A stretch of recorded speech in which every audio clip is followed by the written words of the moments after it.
Please subscribe and don't forget to press the bell icon to get notified whenever we upload a new video. नमस्कार, आदाब, शस्ति अकाल। हमारे देश में महिला एक ऐसी जाति है जो अपने आप में ही एक धर्म है, अपने आप में ही एक बिरादरी है, अपने आप में ही एक वर्ग है। क्यों? इसलिए क्योंकि महिलाएं आज भी इंसाफ के लिए तरस रही हैं। उन्हें इंसाफ नहीं मिलती परिवार में, उन्हें इंसाफ नहीं मिलता स्कूल कॉलेज में, समाज में, यहां तक कि नौकरी पेशा होने पर भी तमाम तरह की यातनाएं दी जाती है, तमाम तरह के उनसे लिंग भेद होते हैं। वो महिला है इसलिए वो पूरी दुनिया से अलग है। उनके लिए अलग ही मानसिकता है आज के पुरुषों में, और खास तौर से वो पुरुष जो खास तौर से संकीर्ण मानसिकता जिनको कहा जाए, जो महिलाओं की आजादी के खिलाफ खुल करके सामने आते हैं। एक ताजा मामला मैं आपको बता रहा हूं। एक ताजा मामला यह है एक आदिवासी महिला की, सुजाता मुर्मू। उसने अपनी पसंद की एक शादी क्या कर ली, मानो उसके ऊपर विपत्तियों का पहाड़ टूट पड़ा। जब महिलाओं को कानून, इस देश का संविधान विशेष तौर पे आजादी देता है और कई मामलों में धर्म भी इस बात की आजादी देता है कि वे अपने पसंद का वर चुन सकें, अपने पसंद की शादी कर सके, अपनी मर्जी का दूल्हा चुन सकें, लड़का चुन सकें। इसके बावजूद भी कुछ ऐसे भी लोग समाज में हैं जो नहीं चाहते कि उनको इंसाफ मिले। वो नहीं चाहते कि वो अपने पसंद के साथ रहें, वो नहीं चाहते कि उनकी समाज में कोई अपनी मर्जी की भागीदारी हो। सुजाता मुर्मू जिसका मैं जिक्र कर रहा हूं, ये एक आदिवासी महिला है, एक आदिवासी लड़की है, नौकरी पेशा है। उन्होंने हाल ही में एक मुस्लिम लड़का है जहीर हुसैन, उससे उन्होंने शादी कर ली। अब उस मामले को कुछ लोग जो हैं वो इसे लव जिहाद कहना चाह रहे हैं। काफी अरसे तक, यानी 2 साल तक हम लोगों ने देखा कि अशोका हादिया, इसका नाम हादिया लड़की का नाम था, उसने एक सफीन जहां से शादी कर ली है, जिसके बाद उस पूरे मामले में इतना बवाल खड़ा हुआ, केरल का मामला जो सुप्रीम कोर्ट तक पहुंचा।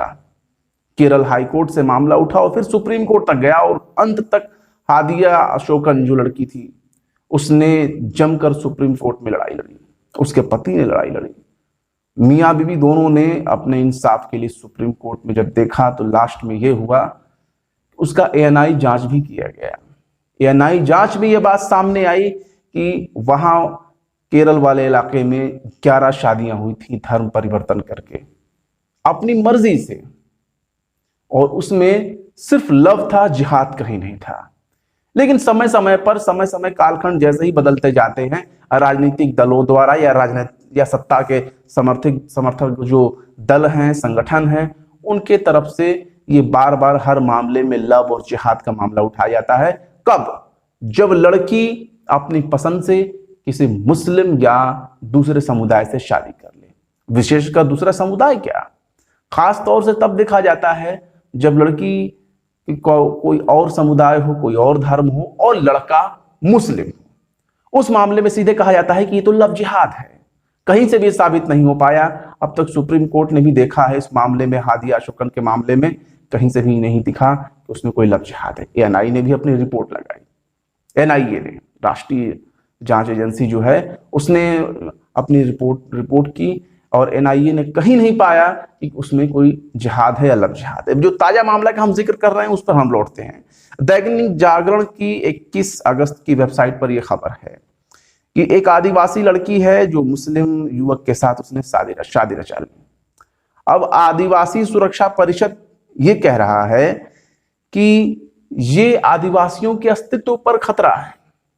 यहां सवाल उठता है कि अगर कोई महिला किसी भी जाति धर्म की हो, इवन वो मुस्लिम ही क्यों ना हो, अगर किसी हिंदू से, क्रिश्चियन से, जो से शादी करती है, तो हम ये कैसे मान लें कि उसके अस्तित्व पर खतरा है। उसकी अपनी आजादी है, वो जिसे अपना हमसफर चुनना चाहे चुन सकती है, उसके पास पूरा अख्तियार है, पूरी उसको आजादी है। जैसे एक मर्द को आजादी है वैसे ही एक महिला को आजादी है।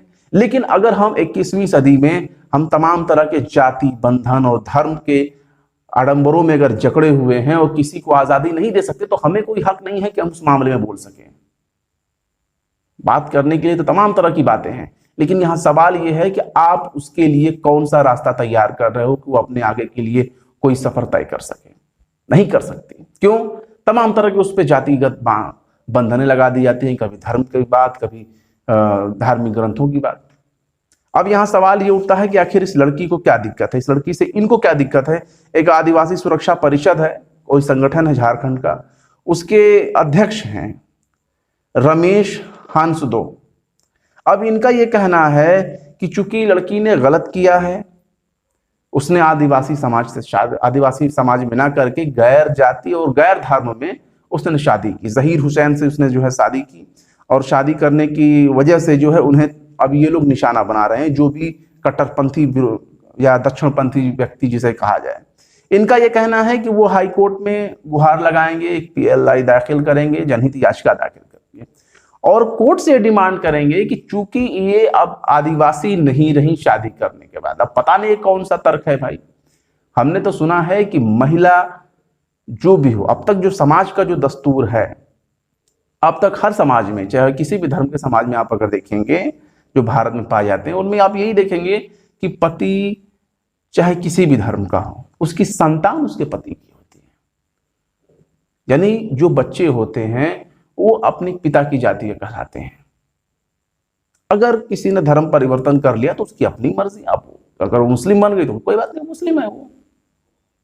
लेकिन हम ये डिमांड करें कि नहीं भाई, आपने तो धर्म परिवर्तन कर दिया या आपने फला जाति के लोग से शादी कर ली, तो ये बहुत बड़ा अपराध हो गया। क्या एक महिला, इतनी कॉमन सेंस उसके पास नहीं है कि महिला अपनी मर्जी से शादी कर सके। इस तरह के वाकयात जब सामने आते हैं और जब महिला की बुद्धि पर सवाल खड़ा किया जाता है, तो ये सवाल उन लोगों के ऊपर है जो खुद एक महिला पर सवाल करते हैं। क्या महिला की मानसिक स्थिति अच्छी नहीं है? क्या एक नौकरी पेशा, एक बालिग औरत जो डिसाइड कर सकती है कि मुझे अपना पति कैसा चुनना चाहिए, क्या उसे बहकाया जा सकता है? जब जब इस तरह के मामले सामने आते हैं कि लड़का मुस्लिम है, शादी हो रही है गैर कम्युनिटी से, तो सीधे उस पर आरोप लगता है कि ये लव जिहाद का मैटर है। आप इस तरह के आरोप लगाकर उस महिला के ऊपर लांछन लगा रहे हैं, या उस महिला के बुद्धि के ऊपर आप सवाल खड़ा करते हैं कि इसकी तो बौद्धिक क्षमता ही नहीं है कि वो अपने पसंद के किसी लड़के से शादी कर सके। उसे बहकाया गया है, बरगलाया गया है, तमाम तरह के आरोप लगते हैं। लेकिन होता क्या है, ज्यादातर मामलों में तो यही होता है कि जब अगर मामला कोर्ट पे भी जाता है तो कोर्ट में लड़की खुद ही इस बात का दावा ठोक करके कहती है कि मुझे अपने हस्बैंड के साथ रहना है, शौहर के साथ रहना है, मुझे नहीं बरगलाया गया, मैंने अपने मर्द से शादी की। अगर यही सवाल करना तो आप लड़कों से भी करिए, जो अलग अलग धर्मों की लड़कियों से शादी करते हैं, उन्होंने भी किसी लड़की ने बहका दिया होगा। लेकिन ये सवाल है, आप सिर्फ एक महिला पर इसलिए सवाल खड़ा करते हैं क्योंकि एक तो महिला है और दूसरी उसके पास सोचने की क्षमता नहीं है। इनके हिसाब से वो अपना भविष्य तय कर सके कि उसे किसके साथ रहना है, उसे अपनी जिंदगी किसके साथ गुजारनी है, किससे उसे शादी करना है। और उस वक्त धर्म समाज कहाँ जाता है? जब एक महिला बिना विवाह के इस समाज में रहती है, जिसे लिविंग बोलते हैं, फिर भी कानून ने इजाजत दी है, रह सकती है भाई, बालिग है, दो बालिग हैं, किसी के साथ रहें, किसी से भी शादी करें। स्पेशल मैरिज एक्ट बनाया गया है बाकायदा कि अगर अंतर धार्मिक है वहां भी कर सकते हैं आप। और आदिवासी हो चाहे SC ST हो, अंतर जाति विवाह करने के लिए तो बाकायदा कानून है। कई सरकारें तो बाकायदा इनाम देती हैं कि आप अंतर जाति विवाह करिए। हम अपने समाज में जिस भेदभाव और दूरी को खत्म करना चाहते हैं, उसका सबसे बेहतरीन जरिया है अंतर जाति विवाह। अंतर जाति विवाह की वजह से आप देखेंगे कि अगर कोई भी अगर इश्कबाजी का मैटर होता है या अपने पसंद से लड़की लड़का शादी करना चाहते हैं, खाप पंचायतें बैठ जाती हैं। कितने लोगों को मर्डर कर दिया गया, कत्ल कर दिए गए, अलग अलग तरीके से उनकी हत्या कर दी गई। विशेषकर हरियाणा आप देख लीजिए, पश्चिमी उत्तर प्रदेश देख लीजिए, वहां ऑनर किलिंग के मामले बहुत ज्यादा बढ़ते हैं। अक्सर सुनने में आ जाता है कि वहां सम्मान के नाम पर ऑनर किलिंग कर दी गई, हत्या कर दी गई। दो पति पत्नी हो, जोड़ा हो, प्रेमी हो, हत्या कर दी गई। इस तरह से करके हम सवाल उठाते हैं। अगर कोई पुरुष इस तरह से करके आरोप लगाता है कि फला लड़की ने फला धर्म के साथ शादी की है, लड़के के साथ शादी की है, और लड़के या उसके परिवार ने उसे बहकाया है, जबरन धर्म परिवर्तन कराया है, तो भाई ये मजाक नहीं है। अगर इस तरह के आप आरोप लगाते हो तो आप उस महिला की बौद्धिक क्षमता के ऊपर उंगली उठा रहे हो, उसको दिमाग के ऊपर उंगली उठा रहे हो, मतलब कोई मायका देगा।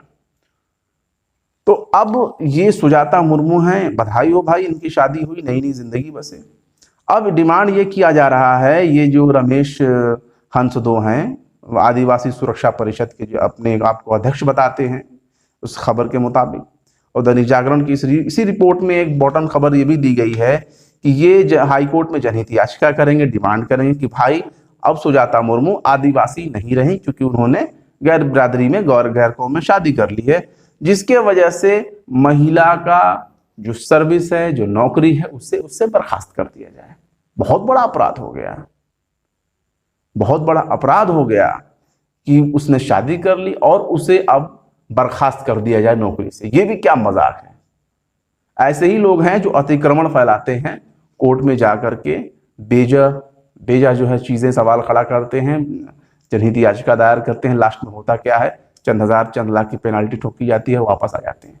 लेकिन ये कोर्ट का वक्त जाया करते हैं। ऐसे ही लोग जो बुनियादी मुद्दों को नहीं उठाते और कहां फंसते हैं, फलां धर्म में, फलां जाति में, गैर जाति में, अंतर जाति में और अंतर धार्मिक में। इनके लिए बस यही काम रह गया है कि किसी मामले में राजनीति करें। साथ ही ये कहते हैं कि ये भी डिमांड करेंगे कोर्ट से कि ऐसे किसी भी महिला के चुनाव लड़ने पर रोक लगाया जाए, यानी उसे प्रत्याशी ना माना जाए। सोचिए, यानी संवैधानिक अधिकारों को ही सीधे चैलेंज किया जाता है। तो लिहाजा इस तरह की चीजों को जितना हो सके निगलेक्ट करिए, और समाज में अगर कोई अंतरजातीय विवाह होता है उसका सम्मान करिए, क्योंकि वो मतभेद को खत्म करता है दो कम्युनिटी के बीच में। अंतरधार्मिक होता है बहुत अच्छा, जब देश का कानून उसे स्वीकृति दे रहा है तो इस तरह के लोगों से बहुत बचकर रहना चाहिए जो अपनी रोटी सेकना चाहते हैं। समाज को खुद खुलकर आगे आना चाहिए ताकि वो अपनी बेटियों को आज़ादी दे सकें। जब आप उसे हमसफर चुनने की आज़ादी नहीं दे सकते तो पढ़ाकर लिखाकर सब कुछ कर भी अगर आप इसकी आज़ादी नहीं देते तो सब कुछ बेकार है। महिला अपनी जिंदगी, अपनी पूरा जीवन किसके साथ बिताएगी उसकी मर्जी होनी चाहिए, ना कि घर वालों की, उसकी बिरादरी की, उसके समाज की। लड़की खुद चुन सकती है कि उसके आगे की जिंदगी कैसी होनी चाहिए। नमस्कार।